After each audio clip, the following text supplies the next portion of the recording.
In the winter of 208 AD, along the muddy banks of the mighty Yangtze River, two massive armies faced each other in what would become one of history's most legendary naval battles.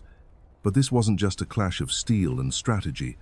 According to ancient Chinese beliefs, the very forces of nature themselves had chosen sides, and a mystical curse was about to turn the tide of an empire.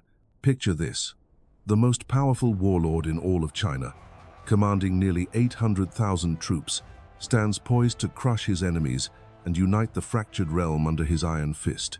His fleet stretches across the river like a floating city, ships chained together in an unbreakable wall of wood and bronze. Victory seems inevitable, yet within days, this unstoppable armada would be nothing but smoke and ash, consumed by flames that seem to dance with supernatural fury. This is the story of the Battle of Red Cliffs, where ancient Chinese mysticism collided with military might, and where the delicate balance of Feng Shui may have decided the fate of an entire civilization. By the end of this tale, you'll understand how the ancient Chinese belief in cosmic harmony, wind patterns, and spiritual curses shaped one of the most decisive moments in human history. The year 208 AD found China in chaos. The mighty Han dynasty, which had ruled for nearly 4 centuries, was crumbling like a house built on sand. Regional warlords carved up the empire like wolves tearing at a carcass, each claiming legitimacy while the true emperor cowered as a mere puppet in his palace. Among these ambitious generals, one name struck fear into the hearts of his enemies: Cao Cao. Cao Cao was no ordinary warlord. Known as the Chancellor of Han, he had systematically crushed rebellion after rebellion, absorbing their armies into his own growing war machine. By 208, he controlled all of northern China, commanding a force so vast that when his soldiers marched, the earth trembled for miles around. Ancient chroniclers described his army as a black tide that devoured everything in its path. Villages emptied at news of his approach. Rivers ran red where he had passed. But Cao Cao's hunger for power knew no bounds. Northern China was merely the appetizer. His true prize lay across the Yangtze River in the lush, wealthy lands of the south. There, two rival warlords had carved out their own domains: Liu Bei, who claimed to be the rightful heir to the Han legacy, and Quan, the young master of the prosperous Jiangdong region. Separately, neither could hope to match Cao Cao's might. Together, they might stand a chance. The Southern Coalition was a study in contrasts. Liu Bei was the idealist, a man who claimed royal blood and preached about restoring the glory of the Han dynasty. His followers saw him as a benevolent leader who genuinely cared for the common people. Quan, meanwhile, was the pragmatist. Young but shrewd, he had inherited a maritime empire built on trade and naval power. Where Liu Bei inspired through righteousness, Quan commanded through competence. As winter approached in 208, Cao Cao's massive army began its southward march. The very ground seemed to groan under the weight of hundreds of thousands of soldiers, cavalry, siege engines, and supply wagons. Scouts reported that the column stretched for over 50 miles, a serpent of steel and leather winding through the Chinese countryside. Wherever they passed, the sky darkened with smoke from burning granaries and villages. Cao Cao employed the ancient strategy of living off the land, taking what he needed and destroying what he couldn't use to deny it to his enemies. The psychological warfare was as devastating as the physical destruction. Messengers arrived daily at the courts of Liu Bei and Quan, carrying reports of Cao Cao's overwhelming strength. Some advisors whispered that resistance was futile, that they should surrender now and hope for mercy. Others spoke of fleeing south, abandoning their territories to preserve their lives. The weight of impending doom pressed down on the alliance like a physical force. Yet it was in this darkest hour that the ancient Chinese understanding of Feng Shui began to play its mysterious role. Feng Shui, literally meaning wind and water, was far more than mere superstition to the people of ancient China. It represented the fundamental belief that invisible forces flowed through the natural world, that the positioning of mountains, rivers, buildings, and even armies could harness or disrupt these cosmic energies. The learned men of both southern courts began studying the omens with growing excitement. The Yangtze River, they noted, flowed from west to east, carrying with it the life force of the entire region. Cao Cao's army, approaching from the north, would be forced to cross this mighty barrier, disrupting the natural flow of qi, the vital energy that sustained all life. More intriguingly, the winter season brought with it specific wind patterns that had blown unchanged for countless generations. Among the southern strategists, one name began to emerge as particularly gifted in reading these cosmic signs: Zhuge Liang. Known as the Sleeping Dragon, Zhuge Liang served as Liu Bei's chief advisor and had earned a reputation for almost supernatural wisdom. Unlike other generals who relied purely on military tactics, Zhuge Liang understood that victory often depended on forces beyond the purely physical realm. As Cao Cao's forces approached the Yangtze, Zhuge Liang spent long hours studying ancient texts on astronomy, meteorology, and the movements of celestial bodies. The winter solstice was approaching, he realized, a time when the cosmic balance shifted dramatically. The positioning of the stars, the flow of the river, and the seasonal wind patterns were aligning in a way that happened perhaps once in a generation. Meanwhile, Cao Cao's army reached the northern banks of the Yangtze and began constructing a massive naval force. His engineers worked day and night, requisitioning every boat, barge, and fishing vessel for hundreds of miles around. Carpenters built new ships at a frantic pace, while blacksmiths forged weapons and armor specifically designed for naval combat. The sight was awe-inspiring. Thousands of vessels of junks bristling with catapults to simple every size and description, from massive war-fishing boats pressed into military service. But Cao Cao faced a fundamental size, was composed primarily of northern problem. His army, despite its overwhelming cavalrymen and foot soldiers who had never fought on water, the Yangtze was not some gentle but a mighty river over a mile wide in stream, to be forded on horseback, places with treacherous currents and unpredictable weather patterns. His men, accustomed to the solid ground of northern battlefields, found themselves queasy and disoriented on the rolling decks of ships. To compensate for this disadvantage, Cao Cao's engineers devised what seemed like a brilliant solution. They began chaining his ships together with massive iron links, creating floating platforms that would provide stability for his landlubber troops. The largest vessels were positioned in the center, with smaller craft arranged around them like the petals of an enormous flower. From a distance, the chained fleet looked invincible, a fortress of wood and iron that could weather any storm. Yet to the Feng Shui masters observing from the southern banks, this decision revealed a fatal flaw in Cao Cao's understanding of natural forces. By chaining his ships together, he had created not strength, but vulnerability.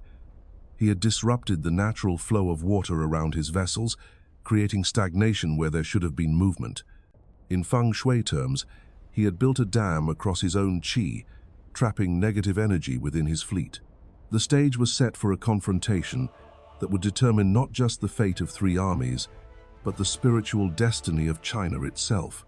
Ancient forces were stirring, wind patterns were shifting, and somewhere in the cosmic balance, a curse was taking shape that would soon unleash its fury upon the waters of the Yangtze. The Southern Alliance knew they faced impossible odds. Zhou Yu, Sun Quan's brilliant naval commander, studied the enemy fleet through the morning mist and felt the weight of destiny pressing upon his shoulders. At 34 years old, he was considered one of the finest military minds in all of China, yet even his tactical genius seemed insufficient against such overwhelming numbers. The chained ships stretched across the river like a city built upon the water, their banners snapping in the winter wind. But Zhou Yu possessed something Cao Cao lacked, an intimate understanding of the river itself. He had grown up along these waters, learning to read every current, every eddy, every subtle change in the wind's direction. The Yangtze was not merely a battlefield to him. It was a living entity with its own moods and temperaments, and he could sense that the great river was growing restless. As the two fleets faced each other across the dark waters, strange omens began to manifest.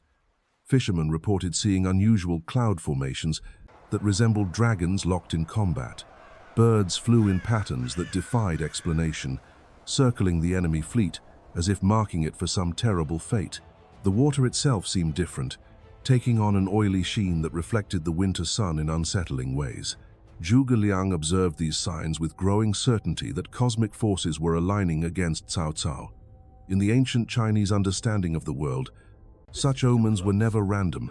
They were messages from the heavens, warnings that the natural order was about to reassert itself with devastating force. The northern warlord, in his arrogance, had positioned his fleet in direct opposition to the flow of seasonal winds and the spiritual currents that governed this sacred waterway. The feng shui implications were staggering. Cao Cao had anchored his massive fleet at a bend in the river where the water naturally wanted to flow eastward toward the sea. By creating his chained fortress, he had forced the river to slow and pool around his vessels, creating what the ancient texts called dead water. In feng shui philosophy, stagnant water was the breeding ground for negative qi, a magnet for misfortune and disaster. More critically, the positioning violated every principle of harmonious placement. The fleet blocked the dragon lines, those invisible channels through which cosmic energy flowed across the landscape. Ancient Chinese generals knew to position their armies in harmony with these forces, not in opposition to them. Cao Cao's engineers, focused purely on military logistics, had inadvertently created a spiritual battleground where the very forces of nature would turn against them. As December deepened, the wind patterns began to shift in ways that local weather watchers found deeply unsettling. For generations beyond memory, winter winds along this stretch of the Yangtze had blown from the northwest, carrying the cold breath of the northern steppes down toward the warmer southern valleys. Ships positioned on the northern bank typically enjoyed the advantage of having the wind at their backs, pushing them toward their southern enemies. But now something was changing. The wind began to stutter and fail, dying to an eerie calm that left both fleets becalmed on waters smooth as polished bronze. Experienced sailors muttered nervously among themselves, recognizing signs they had heard about in old stories but never witnessed themselves. The river was holding its breath, they whispered, waiting for something momentous to occur. Zhuge Liang spent sleepless nights studying the ancient texts, cross-referencing astronomical charts with meteorological observations. The winter solstice was approaching, that pivotal moment when the cosmic balance would tip toward renewal and rebirth. But this year was different. The calculations revealed a rare celestial alignment, a configuration of stars and planets that occurred perhaps once in several decades. The implications were staggering. According to the most esoteric feng shui principles, such alignments could amplify natural forces to extraordinary levels. Wind patterns that normally shifted gradually over weeks could change in a matter of hours. Water currents that flowed predictably for generations could suddenly reverse direction. Most importantly, the spiritual energy that governed all natural phenomena could be redirected through proper ritual and understanding. Zhou Yu recognized the opportunity that was presenting itself, though he understood the risks involved.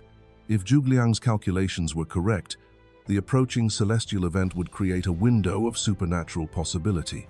But harnessing such forces required perfect timing and absolute faith in powers that existed beyond the realm of ordinary military strategy. The southern commanders began preparing for what they knew would be their only chance at victory. Traditional weapons would be useless against Cao Cao's overwhelming numbers and chained fortress. But fire, carried by shifting winds and fed by the dry winter timber of northern-built ships, could accomplish what no amount of conventional warfare could achieve. The plan was audacious beyond measure. A small fleet of vessels would be loaded with combustible materials and sailed directly into the heart of Cao Cao's chained armada. The success of the attack would depend entirely on wind direction, and according to every natural law that governed this region, the winter winds should blow from the northwest, carrying any fire back toward the southern fleet. Yet Zhuge Liang insisted that the cosmic forces gathering around the winter solstice would reverse this pattern. At the precise moment of celestial alignment, he claimed, the winds would shift to blow from the southeast, carrying fire into the heart of the enemy fleet while sparing the southern attackers. It was a claim that seemed to defy both logic and meteorology, a bet on supernatural forces that could either deliver miraculous victory or catastrophic defeat. As the Southern Alliance made their final preparations, strange phenomena continued to manifest around both fleets. The water began to emit a phosphorescent glow at night, as if lit from within by ghostly flames. Fish died in massive numbers, floating belly up in patterns that resembled ancient Chinese characters when viewed from above. Most disturbing of all, Soldiers on both sides reported dreams of a great dragon rising from the depths of the river, its eyes burning with supernatural fire. The Feng Shui masters interpreted these signs as clear evidence that the river itself had awakened, roused to anger by the disruption of its natural flow. The dragon of the Yangtze, they declared, was preparing to reclaim its domain from the foreign invaders who had dared to chain their vessels across its sacred waters. The final preparations began as the celestial alignment drew near. In the southern camps, priests and Feng Shui masters worked through the night, constructing ritual altars according to ancient specifications. These were not mere superstitions to the Chinese mind, but practical tools for channeling the invisible forces that governed wind and water. Incense burned continuously, sending prayers skyward while astronomers tracked the movement of stars with instruments passed down through generations of scholars. Huang Gai, a veteran general in Sun Quan's service, volunteered for what appeared to be a suicide mission. His weathered face bore the scars of countless battles, yet even this hardened warrior understood he was about to participate in something beyond ordinary warfare. The ships selected for the fire attack were loaded with oil-soaked timber, dried reeds, and sulfur compounds that would burn with intense heat. Hidden beneath these combustible materials were smaller boats that would allow the attackers to escape once the flames took hold. The psychological preparation was as crucial as the physical. Huang Gai sent messages to Cao Cao's camp, claiming he wished to defect from the Southern Alliance. Such defections were common as the balance of power shifted, and Cao Cao's intelligence officers found nothing suspicious in the veteran general's offer. The northern warlord, confident in his overwhelming superiority, welcomed another high-ranking enemy commander into his ranks. But as the appointed night approached, the very air seemed to thicken with anticipation. Soldiers on both sides reported an oppressive feeling, as if the atmosphere itself was charged with invisible energy. The water grew unnaturally still, reflecting the stars like a mirror. Not even the smallest ripple disturbed the surface, creating an eerie silence that made every whisper seem to echo across the river. Zhuge Liang stood upon a specially constructed altar, his robes whipping in winds that seemed to blow from all directions at once. For 3 days and nights, he had maintained his vigil, performing rituals that combined Taoist philosophy with practical meteorology. His calculations indicated that the celestial alignment would reach its peak at the 3rd hour after midnight, when the constellation of the Azure Dragon would pass directly overhead. The ancient texts spoke of such moments as cracks in the fabric of reality, times when the will of a learned practitioner could influence the fundamental forces of nature. But the cost of failure would be catastrophic. If the winds did not shift as predicted, Huang Gai's fireships would burn their own fleet while leaving Cao Cao's chained fortress untouched. On the northern bank, Cao Cao himself grew uneasy as reports reached him of strange phenomena throughout his camp. Horses reared without cause, their eyes rolling white with terror. Guard fires flickered and danced, despite the still air. Most disturbing, several of his shamans and diviners had approached him with warnings that the spiritual energies surrounding their position were becoming dangerously unstable. Yet the northern warlord dismissed these concerns with the pragmatism that had carried him to power. He had built his empire through steel and strategy, not through mystical superstitions. His chained fleet was a masterpiece of engineering, each vessel locked to its neighbors by iron links strong enough to hold a mountain. Even if the Southern Alliance attempted some desperate attack, his floating fortress would absorb the impact like a stone wall. The irony was profound. In his determination to create an unbreakable formation, Cao Cao had unknowingly constructed the perfect trap for his own forces. The chains that provided stability in calm water would become instruments of doom if fire ever reached his fleet. Unable to maneuver independently, his ships would be forced to burn together, each vessel feeding the flames that consumed its neighbors. As midnight approached on the fateful night, the Southern Alliance moved into position with the silence of ghosts. Huang Gai's fireships led the procession, followed by the main attack fleet that would exploit whatever chaos the flames created. Zhou Yu commanded from his flagship, his eyes fixed on the enemy positions where thousands of torches created a constellation of lights across the dark water. The moment of truth arrived with startling suddenness.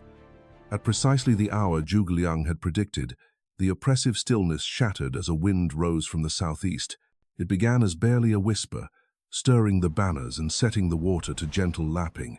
But within minutes, it strengthened to a steady breeze, then to a powerful gale that sent waves crashing against the hulls of both fleets. The reversal defied everything the northern soldiers understood about seasonal weather patterns. For generations, their grandfathers and great-grandfathers had told them that winter winds blew from the northwest, carrying the cold breath of the steppes toward the southern valleys. Yet now, impossibly, warm air rushed up from the south, as if the very earth had tilted on its axis. Huang Gai seized the moment with the instincts of a master tactician. His fire ships surged forward, their sails billowing with the supernatural wind as they raced toward Cao Cao's chained fleet. The distance closed with terrifying speed, and soon the northern sentries could make out the approaching vessels in the darkness. The deception held until the final moments. Believing they were witnessing the arrival of a defecting general, Cao Cao's men prepared to welcome the approaching ships with cheers and torches. Only when Huang Gai's vessels burst into flames did they realize the true nature of the attack. The fire ships struck Cao Cao's fleet like meteors falling from heaven. The carefully prepared combustibles exploded into infernos that reached hundreds of feet into the night sky, turning darkness into blazing day. The wind, still blowing strong from the southeast, caught the flames and hurled them across the chained vessels with supernatural fury. What happened next would be remembered for millennia as one of history's most devastating naval disasters. The iron chains that were meant to provide strength became instruments of destruction, preventing the burning ships from drifting apart. Fire leaped from vessel to vessel with hungry eagerness, consuming everything in its path. The dry timber of northern-built ships, seasoned by months of winter cold, burned like tinder. Cao Cao's soldiers found themselves trapped in a floating hell. Those who leaped into the water to escape the flames discovered that the river itself seemed to burn, oil and pitch spreading across the surface in sheets of fire. The screams of dying men mixed with the roar of the Inferno, creating a symphony of destruction that could be heard for miles. The feng shui implications were unmistakable to those who understood such matters. The dragon of the Yangtze had indeed awakened, and its fury was terrible to behold. The stagnant qi that had built up around Cao Cao's fleet exploded outward in a purifying conflagration, cleansing the river of the spiritual pollution that had accumulated there. From the southern bank, Zhou Yu launched his main assault as the enemy fleet dissolved into chaos. His war junks cut through the smoke and flame like sharks sensing blood, targeting the few northern vessels that had escaped the initial conflagration. The battle became a rout as Cao Cao's demoralized forces, having witnessed what seemed like divine intervention, lost all will to fight. The northern warlord himself barely escaped with his life, fleeing north with the remnants of his once mighty army. Behind him, the Yangtze burned throughout the night, a river of fire that seemed to reach toward the very stars themselves. The cosmic balance had been restored, the natural order reasserted through forces beyond mortal understanding. As dawn broke over the smoking ruins of Cao Cao's fleet, the Southern Alliance stood victorious on waters that had been cleansed by supernatural fire. The Battle of Red Cliffs was over, but its consequences would reshape the destiny of China for generations to come. The victory at Red Cliffs sent shockwaves through every corner of the fractured empire. News of the impossible defeat spread faster than wildfire, carried by merchants, refugees, and deserting soldiers who had witnessed the supernatural flames with their own eyes. In tea houses and marketplaces from the northern steppes to the southern ports, people whispered of dragons rising from the depths and winds that obeyed the commands of mortal men. Yet the true magnitude of what had occurred went far deeper than mere military conquest. The battle had shattered more than ships and armies. It had broken the myth of Cao Cao's invincibility, the carefully constructed legend that had allowed him to absorb rival after rival through fear alone. Now that aura of unstoppable power lay in ashes on the bottom of the Yangtze, and ambitious generals throughout the empire began sharpening their swords. The feng shui masters who had witnessed the conflagration understood they had participated in something unprecedented. Never before had the cosmic forces responded so dramatically to human ritual and calculation. Zhuge Liang's ability to read the celestial signs and channel them into devastating military advantage established him as perhaps the greatest strategist of his age. His reputation for supernatural wisdom spread throughout the land, growing with each telling until he became as much legend as man. But the curse of Red Cliffs extended beyond the immediate aftermath. Cao Cao's defeat had torn open the fabric of Chinese unity, creating wounds that would fester for generations. The empire that had stood as one for centuries now fragmented into three distinct kingdoms, each claiming legitimacy while viewing the others as usurpers. The age of division had begun, an era where brother would fight brother and the land would know no peace. In the years that followed, armies would clash again and again across the bloodied soil of China. Heroes would rise and fall, alliances would form and shatter, and the dream of reunification would remain tantalizingly out of reach. Some say the dragon of the Yangtze, once awakened by the disruption of cosmic harmony, refused to slumber again until the natural order was fully restored. The Battle of Red Cliffs had proven that in ancient China, victory belonged not always to the strongest, but to those who understood the invisible forces that shaped the world. Wind and water, star and stone, the movement of qi through dragon lines carved into the very bones of the earth. These were the weapons that had decided an empire's fate, wielded by minds that perceived connections between heaven and earth that escaped ordinary understanding. And so the fires that consumed Cao Cao's fleet did more than burn wood and iron. They ignited a transformation that would echo through the corridors of history for over a millennium. The Battle of Red Cliffs stands as perhaps the most dramatic example of how ancient Chinese understanding of cosmic forces could shape the destiny of empires. What began as a clash between armies became a demonstration that the universe itself had chosen sides. The wind that shifted against all natural law, the flames that danced with supernatural fury, the perfect timing of celestial alignment. These were not mere coincidences, but evidence of a deeper truth that the ancients understood far better than we might imagine today. The Feng Shui curse of Red Cliffs reminds us that sometimes the most powerful weapons are not forged of steel, but drawn from the invisible currents that flow through wind and water, earth and sky. In a world where we often dismiss such beliefs as primitive superstition, perhaps we should pause and wonder what forces we ourselves might be ignoring. The next time you feel the wind change direction unexpectedly, or notice how certain places seem to carry an energy all their own, remember the lesson of the Yangtze. Sometimes the universe is trying to tell us something. The question is whether we possess the wisdom to listen and the courage to act when the cosmic tides begin to turn.